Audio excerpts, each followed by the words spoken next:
Assalamualaikum warahmatullahi wabarakatuh. Alhamdulillahirabbil alamin, bihi nasta'in ala umuri dunya waddin. Wassalatu wassalamu ala asyrofil anbiya'i wal mursalin wa ala alihi wa sahbihi ajma'in.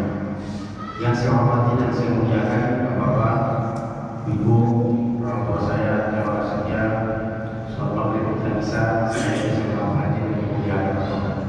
Jadi bersama-sama bisa bersyukur senantiasa kita perbanyak kepada Allah dalam ucapan alhamdulillah. Salawat dan salam sama kita tunjukkan hubungan alam dengan memperbanyak Allahumma sholli wa sallim wa barik ala sayyidina Muhammad wa ala ali sayyidina Muhammad. Bahwa kita bersama mudah-mudahan kita semuanya termasuk bagian kelompok umat Nabi Muhammad yang diizinkan Allah mendapatkan syafaat yang hadir di rabbal alamin. Jadi Ibu, jemaah sekalian yang dimuliakan Allah, seharusnya materi ini yang masuk adalah Ustaz Haji Nano Wahyudi, LC, MA, kandidat doktor. Namun berhubung karena kurang enak badan diwakilkan kepada saya, dan beliau pun mengasih tahu waktunya singkat, jam 6 teleponnya tolong carikan yang lain. Saya dulu pikir kalau disuruh kabar pasti dia marah. Mau suruh buka itu hadir, kata dia. Artinya akan mungkin waktu yang 10 menit untuk mengejar lokasi dakwah. Maka Ustaz cadangan yang akan masuk hari ini.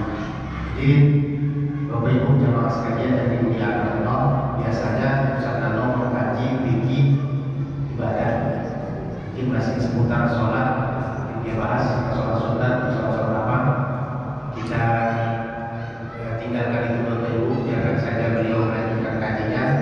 Kaji kita hari ini tentang fikih jenazah, fikih jenazah, fikih mayat. Ini sangat penting kita bahas karena persoalan mayat ini biasanya kita serahkan kepada bidah. Kita nggak mau tahu kalau dia meninggal, kasih tahu bidah.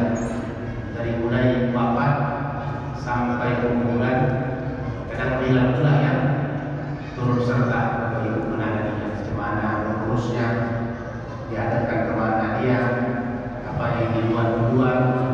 Kadang sama sekali kita tak paham tentang itu, makanya perlu Bapak Ibu untuk mengkaji tentang fikih jenazah ini agar setiap mukmin paham bahwa yang paling berhak mengurus mayat itu adalah keluarga. Kenapa keluarga? Karena keluarga lah yang bisa menyembunyikan aib keluarga.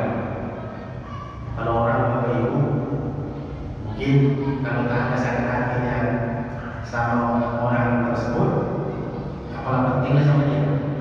Tapi kalau ada sakit hatinya atau tidak diceritakan dan Bapak Ibu dari bongkar ya, kasus atau kekurangan orang tersebut, bisa saja aib ketika dimandikan sejuk tersebut ditunjukkan oleh Allah. Jadi itu yang akan menjadi bahan pembicaraan. Maka itu justru agama kita dalam mengurus mayat ini utamakan keluarga. Nah, hadirin Bapak Ibu jamaah sekalian yang dimuliakan. Sebelum seseorang meninggal, agama kita mengajarkan kepada kita bersama untuk selalu mengingat mati.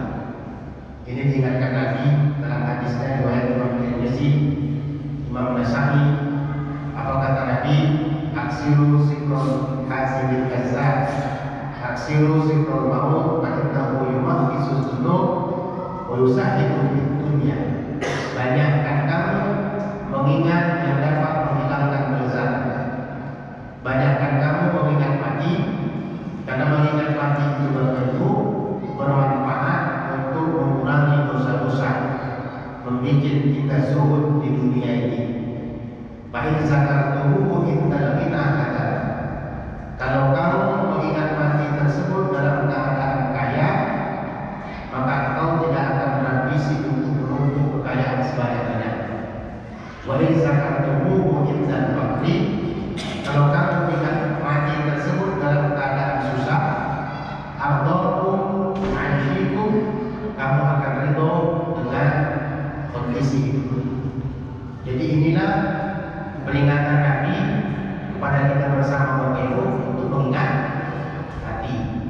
Jadi jangan kita anggap ingat mati ini justru membuat orang tidak mau berambisi mengejar dunia, ya tidak. Tapi justru dengan ingat mati itu semakin mendekatkan diri kita kepada Allah Subhanahu wa Ta'ala. Jadi ingat mati yang sifatnya positif, bukan sifatnya negatif. Artinya kita nggak akan mau lagi bikin dosa, berusaha kita bertobat. Zuhud kita, zuhud itu apa? Zuhud itu tidak terlalu cinta kepada dunia, tidak memasukkan dunia itu ke dalam hati. Itulah zuhud itu. Orang zuhud itu bisa saja harta menikuasanya, pangkat jabatan ada sama dia, tapi itu semua tidak dia masukkan ke dalam hati. Mana contoh? Contoh Nabi Sulaiman alaihi salam. Kurang apa dong? Pangkat jabatan ada, harta ada. Itu juga Nabi Muhammad dengan istrinya Khadijah. Kurang apa dong? Hartanya banyak. Abu Bakar, Umar, Utsman yang dikenal dengan konglomerat hebat. Tapi itu semua tidak dia masukkan dalam hati ya, tak masuk dalam hati. Tapi dia gunakan harta yang tersebut untuk kemajuan agama Islam, pengembangan ajaran Islam. Jadi begitulah makna zuhud itu. Bukan zuhud yang dipahami orang, bajunya compang camping, rumahnya mau runtuh, makannya kadang makan kadang tidak. Nah, asik-asik sekali kita dunia ini semua mati banyak. Nah, yang semacam ini yang tidak dibolehkan itu Bapak Ibu. Karena kalau sempatlah seperti itulah cara berpikir umat Islam, maka bagaimana kita memajukan ajaran Islam ini? Karena semuanya butuh biaya. Bangun masjid ini kalau nggak ada orang kaya yang dermawan, siapa namanya? Pondok pesantren juga begitu. Kalau nggak ada orang kaya yang bangun pondok pesantren, berdiri rupanya pendidikan Islam kan tidak. Jadi zuhud yang bagus seperti itu, tidak memasukkan dunia ini ke dalam hatinya. Maka disuruh Nabi kita untuk banyak mengingat mati. Yang antara mengingat mati itu lagi adalah menengok orang sakit, berziarah kubur. Itu bagian dari mengingat mati begitu.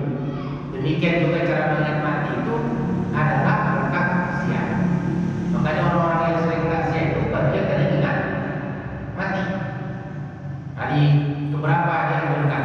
1, 2, 3. Dianjurkan takziah itu fungsinya adalah untuk menghibur keluarga yang ditinggal musibah, datang kawan-kawannya, setidaknya kawan-kawan itu mengajak dia bercanda, mengajak dia tertawa, Bapak Ibu, menasehati dia kalau tidak sabar.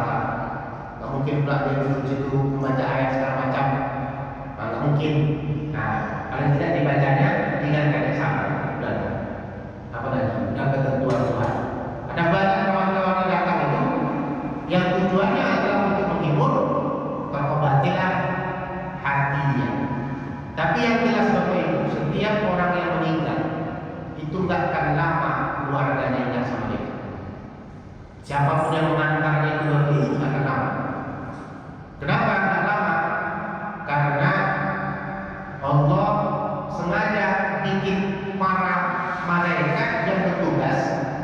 Setiap orang diantarkan ke kuburan, Bapak Ibu, ada malaikat yang bertugas khusus mengikuti. Jadi siapa yang ikut mengantar itu sampai nanti di kuburan dan dimasukkan mayat itu ke dalam kuburannya, ditimbun, maka oleh malaikat tersebut dilemparlah tanah ke wajah-wajah orang yang ikut mengantarkan tersebut. Diserahkanlah tanah. Fungsinya untuk apa? Agar mereka melupakan kematian, agar mereka tidak dengan kematian tersebut. Jadi begitu balik, mungkin 2-3 hari, seminggu 2 minggu itu cerah lagi, tak teringat lagi Bapak Ibu. Paling lama setahun 2 tahun. Begitu lupa itu jangan kebanyakan kesibukan.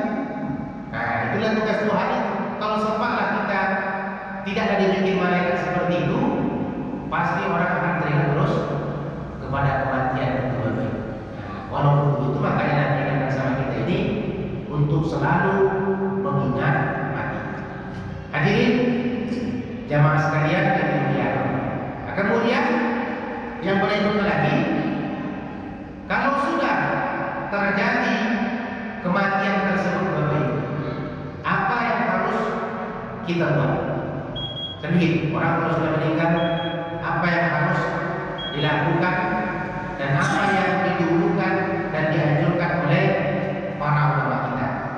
Nah, di sini disebutkan ketika seseorang sudah nampak tanda-tanda dia sudah meninggal, bawa rumah sakit, dokter sudah pastikan dia meninggal, seperti ini kata pihak rumah sakit. Atau kalau kita mungkin karena sakit dia periksa ada meninggal, ada lagi detak jantung, tak ada lagi ukuran nadinya, tak ada lagi bunyi, berarti sudah meninggal, tak ada lagi berdetak. Kita lihat kan ada orang mati dulu, kalau dipijitkan duduk tidur kan. Nah, ketika tak ada itu berarti sudah meninggal.